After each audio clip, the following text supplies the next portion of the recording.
akka istiidiyoo galchu. Awwaan tokko wanta irraa gurbaarra barbaadu sin jiru.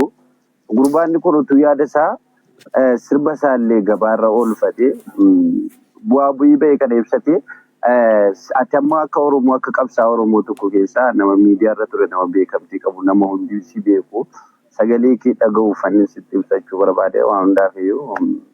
Ay boqqolloo TV irratti dhiyeeyinaan bircarraa bireedha. Boqqolloo TV irratti dhiyaatu deema miti. Dawwalanii turan guyyaa. Bireedaadha wallahi achirratti illee nuti noo rakkoon hin jiru. Hayyee ani bar hayyee si jee hin jira. Rakkoon hin jiru. Fooloo si deebisee hin jira. Booruu naa barreessi.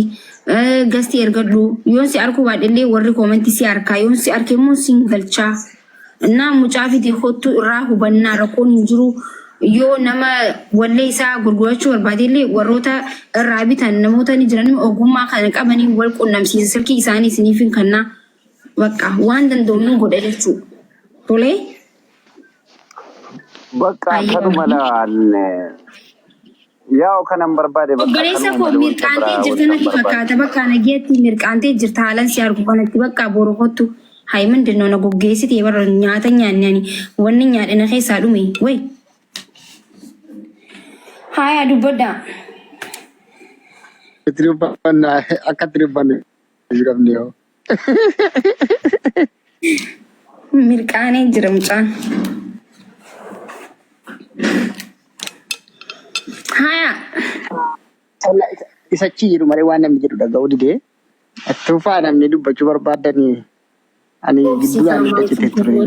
Guys obsee bargizee meeqa hayyee jennee dhumatu qabamti boru abarreessuun hin seensnaan irraa hubannaa jechuudha. Abbaa dhimmaati miti barinne amma abbaa dhimmaa silaatee barni hubattaa bar yoo abbaa dhimmaa ta'e ganam usee haasee hubatta bar inni amma namaaf dubbatu jira. Dubbiin immoo dhukkubsatarraa miidhamarraa tolti yoo dubbatanillee saniif. Muuziqaa arganne muuziqaa isaa dhaggeeffannee sayyuu barree jechuudhaan jajjabeessinaa waan godhamu qabu sin goona namoonni kun iyyuu dhaggeeffachuu ni jaallatu silaa jechuudha. Amma immoo guyyaa isa fidee.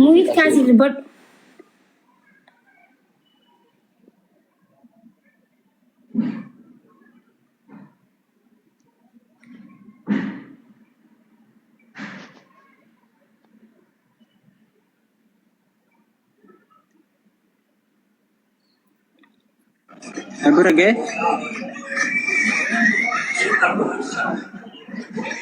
Halo. Hindageessani. Agar. Ati sagalee hange hedduu jeeqa jechuu hedduu. Kiyyamoo? Yaama hindageessu.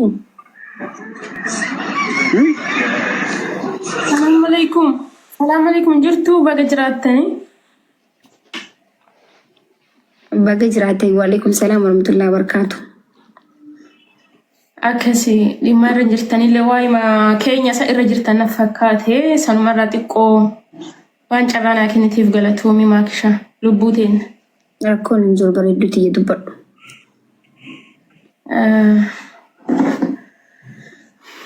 Waa'een keenya dubbatanii hin dhumu. So waan keessa jirrus akka itti jirrus waluma beekna torbee kana jechuudha namoota nyaata isaaniillee qallaba isaaniillee jibbisiiseeti torbee caalaa rakkateetu sammuun isaanii jeeqamaarutu jira keessaayyuu guruppii irra wanti tokko kadeemaaru argaa jirtanii kanaan wal qabsiiseeti dhaamsa dabarfachuu barbaada saba kootiif jechaadha. Dhaamsi kiyyaa otoo tokkummaa qabaanneeti akkasitti allaattiin dhiiga ilmaa Oromoo hin quuftu. Otoo walii galleeti jechaadha wamtuyyuu wanti nu caalu hin jiru. Kan kun nun dhukkubsiine kan kanaaf nuti Oromummaan keenya tokko hin taane waan biraatiifis yeroo biraatiifis kan wal fayyannu gizee maan wal fayyannu iyyuu gizee kam jechuu barbaada. Ka gizee kana nun dhukkubne ka gizee kana hin dubbanne gizee kam dubbanna. Gizee kamiidhaa fi nuti jabaadhaa nuti nama akkasiiti jechuu dandeenya. Maaliif jedhifna namootiin tokko jiran ka hagam maali homtuu ittiin fakkaanne jechaadha. Viidiyoo cufadhu hin cufadhu yoo barbaadan haa waraaban ani sodaadhu jechaadha. Maaliif cufadhu viidiyoo ajaa'iba qabdan. Dubbadhu haa maaliif cufattee hoo?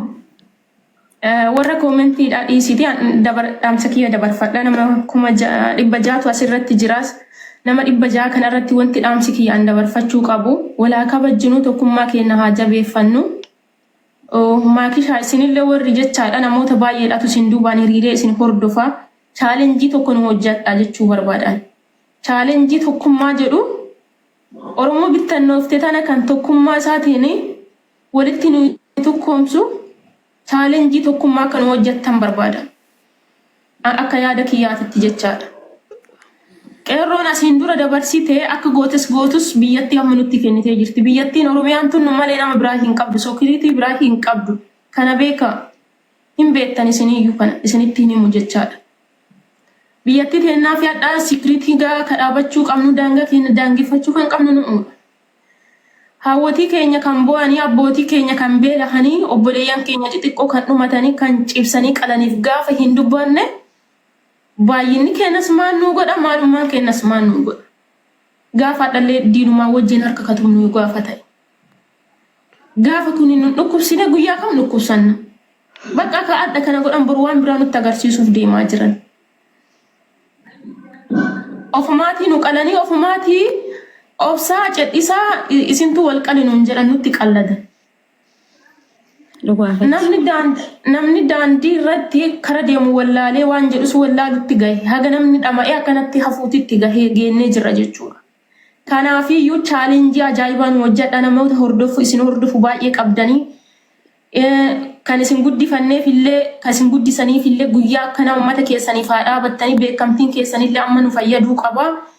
Chaalenjii nu hojjedhaati Oromoota nu tokkumsaa bifa haaraadhaan jechaadha. Amma Oromoon dura warroota dhaabbilee siyaasaa kan dura eeggataa turrellee argine hagaadhaa jechaadha. Namoota hedduudha kan fedhii mataa isaanii guuttatan deemaniiti saba kanaaf jechaadha guyyaa kaanii oon ta'anii guyyaa kaan oof ta'an. Otoo guyyaa gaafa rakkoon dhufu oon ta'anii guyyaa gaafa rakkoon dhabamtu oof ta'uu dhabaataniiti hagana alagaan dhuftee mana keenya keessatti dhiiga keenya hin qaltu, dhiiga keenya hin jissitu. Kanaafuyyuu adaraa isiniin jechuu barbaada. Chaalenjii hojjedhaati. Chaalenjii Oromoo tana tokkoomsu nu hojjedhaa jechuu barbaada. Biyya teenya haa eegnu.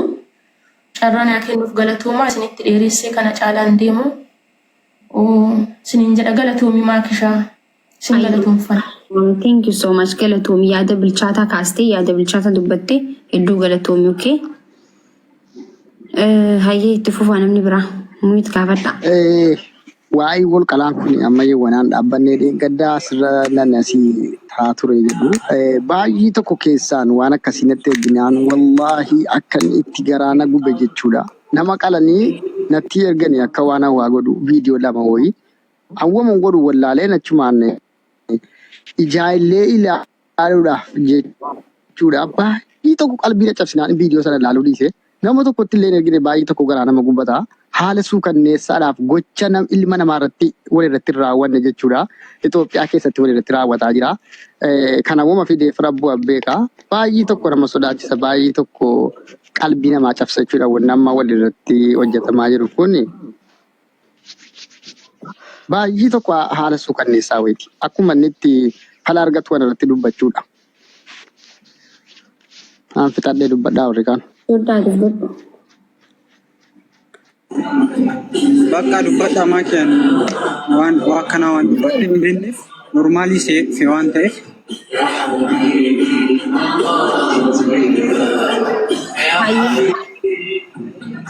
Bakka Umar bakka ati gabbu yaadha.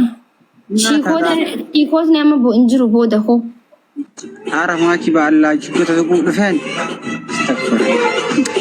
Anu waa'ee taphatartu sees faana taphattu fudhame politikaan beeku isin haasaa. Maal wanta qaaquun booda si galchaayyee. Yeroo na qabara ammaa jechuudha. Assalamu alaikum warahmatullahi wabarakatuh. Wa alaikum salam warahmatullahi wabarakatuh. Akkam jirtu Dumaashi? Fayyaadha? Akkam nagaa? Nagaa wala alhamdulillah. Qoyaan ka jedhu erga si hordofu eegale waggaa 3 olii gastii kan yeroo jalqabaa jirti san jedha akkam? Wallahi je. Dirqama hiriirratti bahuu qaba? Sinagar ergatu turte silaa. Ara yeroo baay'ee Wala qabnu miti qoy follow si deebisa. yaa yeroo ture follow si godhe game kampo. Odoo TikTok ka duraan gubatu dur. Amma wanni jechuu barbaade inshallah yaada bareeda irraa haasaa jettanii beekte. Namoonni kun hedduu sagalee waliirra qaba. Fakkeenyaaf warroonni feemasii akkasaan dhagaama qabu. Viidiyoolee adda addaa fakkeenya yoo hojjette amma viidiyoo lama sadii hojjette viidiyoo kee keessaa warroonni mootummaa harki namni baay'een akkasii hordofu inshallah abdii qabna. Dhuga. Tarii viidiyoon sun ammoo deemtee mootummaan iyyuu dhageeffatuun isaan oolu. Amma wanni tokko ka barbaachisu wanni tokko Itoophiyaa keessatti amma Oromiyaa keessatti wanni tokko uummata keenya cinaa dhaabbatu maal yoo jenne karaan akka warra salaaleetiif karaan banamu. Fakkeenyaaf gargaaruudhaaf nuti gargaaruu hin dadhabne. Fakkeenyaaf halkan tokko asirratti baanee gargaarsitti yoo kaane birrii miliyoona 2 halkan takkatiin gurra. Garuu rakkoon bira gahuudha. Karaan bira gahuun hin jiru. Karaan cufaadha.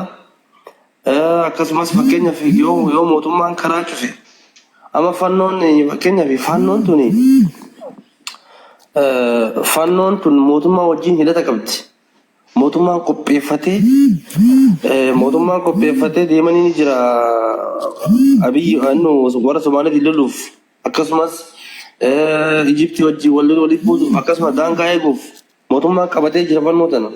Seeraan fannoon mootummaa wajjin dalayti. So ammoo nuti kana godhuuf haga danda'ameen mootummaa xiyyannee akkamitti akka mootummaan karaa kana uummata kanaaf gargaarsa godhu. Wanni mootummaa irraa barbaannu inni gargaaru osoo hin taane karaa qofa nu hubanee tasgabbiidhaan nagayaan wanni amaanan uummata bira akka nu gahutti kana barbaanna malee deemnee rabshaa